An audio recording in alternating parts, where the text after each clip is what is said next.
Sir நாங்கள் எல்லாருமே காடையாம்பட்டி வட்டம் தாராபுரம் வில்லேஜ் அண்ட் தாத்திம்பட்டி வில்லேஜ்லேருந்து வந்திருக்கிறேன் சார். கிட்டத்தட்ட அங்கே ஒரு 2 வில்லேஜ்லையும் சேர்ந்து ஒரு 15,000க்கும் மேற்பட்ட பொதுமக்கள் வாழ்கிறாங்க. எங்கள் வில்லேஜில் வந்து ஆண்கள் மேல்நிலைப்பள்ளி, அரசு மகளிர் மேல்நிலைப்பள்ளி, அதாவது ஆரம்ப பள்ளிகள் சொல்லிருங்க. ஆஞ்சநேயர் கோயில் இருக்குது.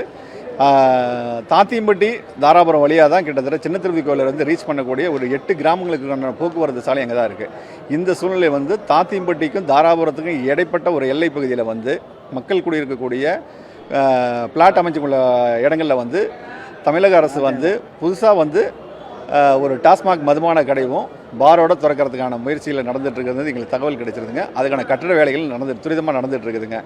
இந்த கடையை அங்கே வந்து திறந்தாங்கனாக்கா அங்கே இருக்கிற பொதுமக்களுக்கு, ஸ்கூலுக்கு போகிற மகளிர் மற்றும் ஆண்களுக்கு எல்லாத்துக்குமே பொதுமக்களுக்கும் போக்குவரத்துக்கும் அங்கே ரொம்ப இடைஞ்சலாக இருக்கும். ரெண்டாவது அந்த பிரதான சாலையில் வந்து அடிக்கடி போக்குவரத்து நெரிசல் அதிகமாக இருக்கிறது. கிட்டத்தட்ட 8 கிராமங்களை ரீச் பண்ணக்கூடிய இடம்.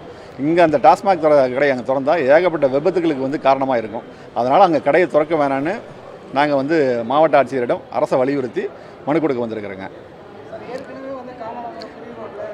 3 கடை இருக்குது சார். இருந்தும் கிட்டத்தட்ட ஒரு 500 மீட்டரில் இன்னொரு புதிய கடையை திறக்கிறதுக்கான முயற்சி நடக்குது. அங்கே காமலாபுரத்துலேயே பார்த்தீங்கன்னாக்கா ஒரு பிரிவு ரோடு 3 கடை இருக்கிறதுனால அங்கேயுமே போக்குவரத்து நெரிசல் இருக்குது. இந்த சூழ்நிலையில் வந்து ஒரு 500 மீட்டர் தூரத்தில் புதுசாக இன்னொரு கடையை திறக்கிறதுக்கு முயற்சி பண்ணுறாங்க. இங்கே புதிய கடையோ இல்லை வேறு கடையை ஷிஃப்ட்டோ பண்ணக்கூடாதுன்னு தான் எங்களை கேட்குறேங்க. இது வந்ததுனாக்கா அங்கே வந்து சுற்றி விவசாய பகுதிகள் வேறு, பொதுமக்கள் போகிறது, அரசு பள்ளி மாணவர்கள் போகிறதுக்கு, இப்போ அந்த கோயிலுக்கு போகிற பக்தர்களுக்கு, அந்த சின்ன திருப்பதி கோயிலில் போகக்கூடிய அத்தனை போக்குவரத்து வசதி ஸ்தம்பிக்கக்கூடிய ஒரு சூழ்நிலை அங்கே ஏற்பட்டுருங்க. அங்கே வந்து உருவாக்கினாங்க. ரெண்டாவது அந்த இடத்துல வேறு புதுசாக வந்து புதுசாக பிளாட் வந்து கட்டி நிறைய வீடுகள் கட்டிகிட்டு இருக்காங்க. இதெல்லாம் வந்து அங்கே இருக்கிற பொதுமக்களுக்கு எல்லாருமே இடைஞ்சலாக இருக்கும். இது எங்கனாவது ஊருக்கு ஒதுக்கு பக்கமாக எங்கேயாவது ரொம்ப கரடுகள் இருக்க பகுதி, மக்கள் நடமாட்டம் இல்லாத பகுதியில் தொடங்கினாங்க. எங்களுக்கு எந்த ஆட்சேபனை இல்லை.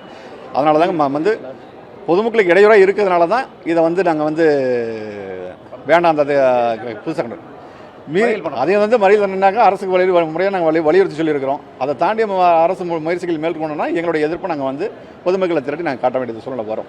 பிளே ஸ்டோர் மற்றும் ஆப் ஸ்டோரில் இருந்து பாலிமர் செயலியை QR கோடு மூலம் பதிவிறக்கம் செய்யுங்கள். செய்திகளை உடனுக்குடன் பெறுங்கள்.